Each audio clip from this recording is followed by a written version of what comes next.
Mikel, Hello. congratulations on the win. Thank you. Must be a big result for you and the team. I'm so happy.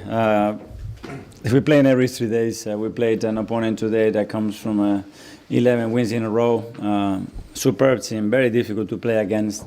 And we knew that we were going to have periods throughout the game. And we talked about emotionally how demanding it was going to be. And we struggled in the first 10 minutes, arriving a bit late, playing through us and creating some open space situations that they are very dangerous at. And then we adjusted, get a bit more control, 2 big chances by Victor and the other one a scrappy situation inside the box. Didn't manage to score in the second half. We clicked.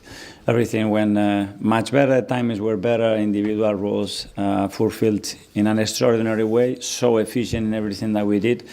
And unlike the last few games where we had so many big situations, today we were very prolific and accurate to make the difference there.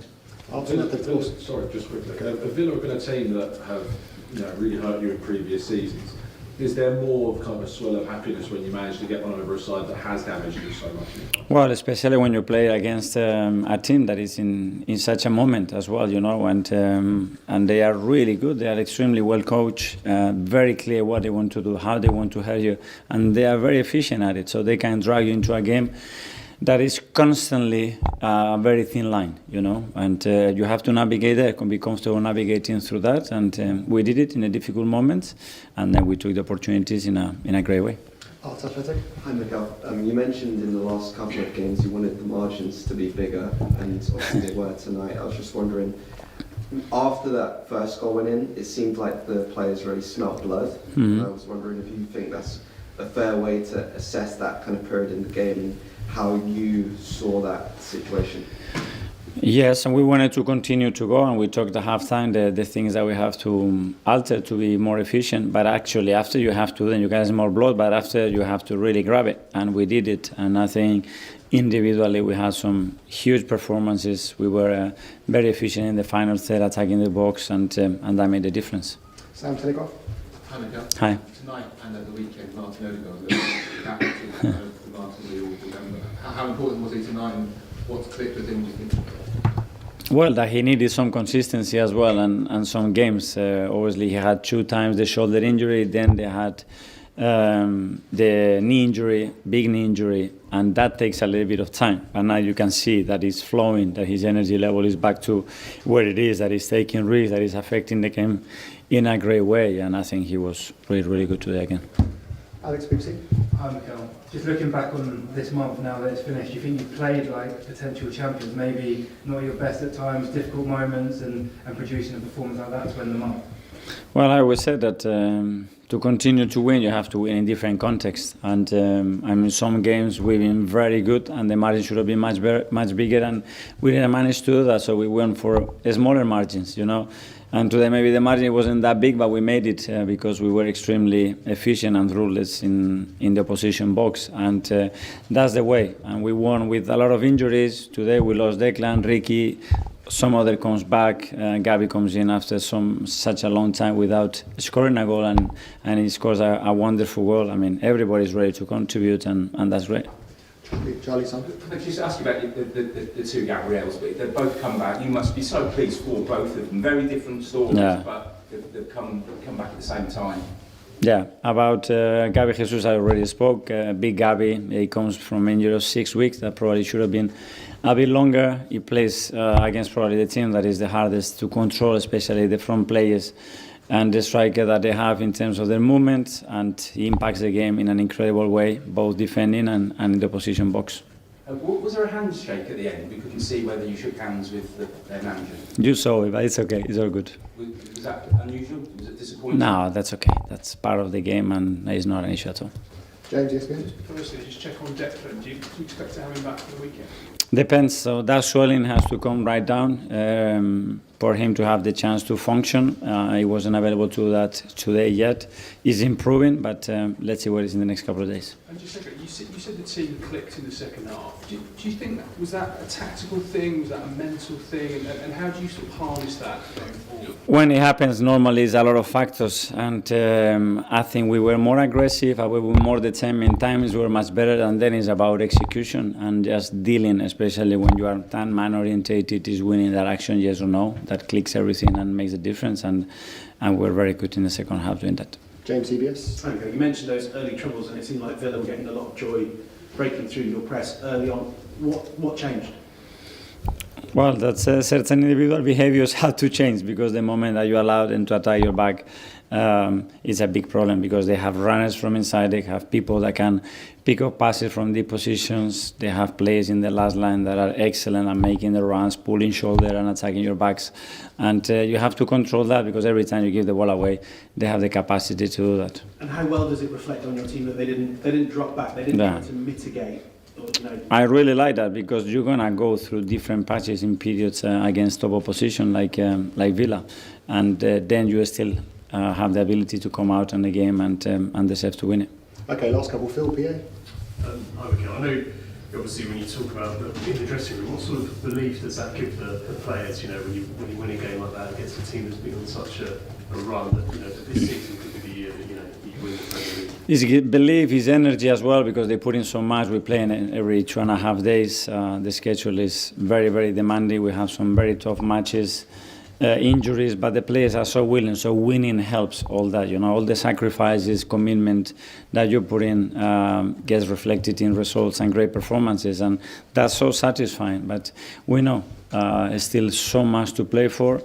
It's a great way to end the year, that's for sure, and tomorrow have a good night with our families. But then the next day we are in and we have to go to Bournemouth, and we know what that means. Okay, finally one here. Hello, Mikel. Hi. I'm here from Beacons. Congratulations, such a big victory. Thank you. I just want to get your thoughts on Martin Zubimendi. That's now 6 goal contributions. That's a career high for him. How impressed have you been with him? How quickly he settled into the Premier League and into your side?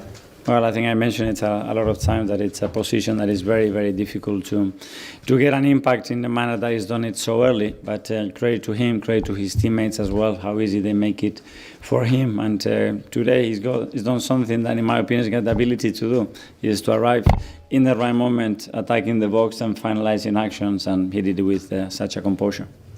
Thanks very much, everyone. Yeah. Happy New Year to you all. Yeah, all the best. Happy New Year.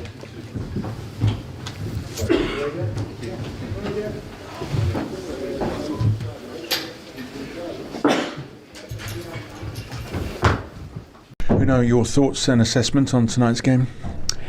Good evening. So proud of everything we are doing. So proud with the players, how we achieved it until now, 39 points, and how we are being ambitious and as well realistic, and we are realizing every match we are playing how we can exploit our potential and how we can get and set our target. Each match, today we lost, we did fantastic first half.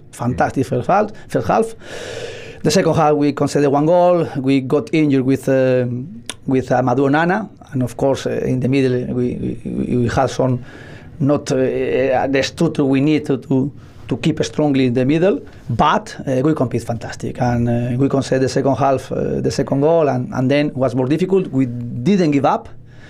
We were as well trying to score goal. We did 1 goal, one or two chances to score another one. And the debuts of some players like Jamal and George is really fantastic as well. And keep going. And we are third in the league, the day 19. Of course, I don't understand why we are playing the day 19 against one team we played the first half of the season, but we are going to play against Nottingham the second part of the season 2 times, and we are going to play on Saturday. Mm-hmm. Keep the same mentality we have, and until now, very proud everything we are doing with our supporters. They were here with us. We tried today to compete. We tried today to be consistent against the better team in the league. But after the first half, how we played, fantastic. The second half, we lost something, and they used those moments to beat us. Mm. And it's that you mentioned it before. Balance is that the watchword, if you like, from moving from tonight's game into Nottingham Forest, just to keep that balance. Yes, balance, completely balanced, and of course, the league is the most difficult league in the world. And they are 17 contenders at the beginning of the season to be in the top 7, and then we are trying to always to beat someone of them, and until now we are doing, but the challenge we have is clear.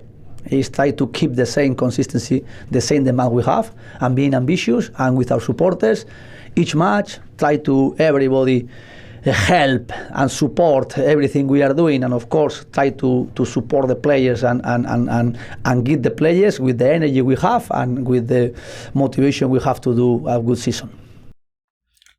From all indication, Arsenal is a championship winning side. It's obvious with how they look, with how they play. Even though the first half was a little bit neither here nor there, but definitely in the second half things changed. In my own opinion, I felt when they took out Onana, because those guys were very strong in the midfield. Obviously, Arsenal missed Declan Rice, but everything changed tactically in the second half, and it was obvious that Arsenal was going to run riot. Goals were really coming in. And glad they were able to win 4-1. But the big question now is what's going to happen to Gyökeres? Something has to happen. It's either the team plays to his strengths or he plays to the strength of the team, and something just had to give. But definitely it was a good match. It was statement winning match. Arsenal just had to win that match, and they did it in grand style. Kudos to the team, kudos to the coaches, even though Emery didn't show class by leaving that shaking Arteta's hands, but all the same, Arsenal got the 3 points, and just like they said, over to you, Manchester City. So let's see what Manchester City are going to do on their own end. Until next time, this is Touchline Talk, and please don't forget to subscribe.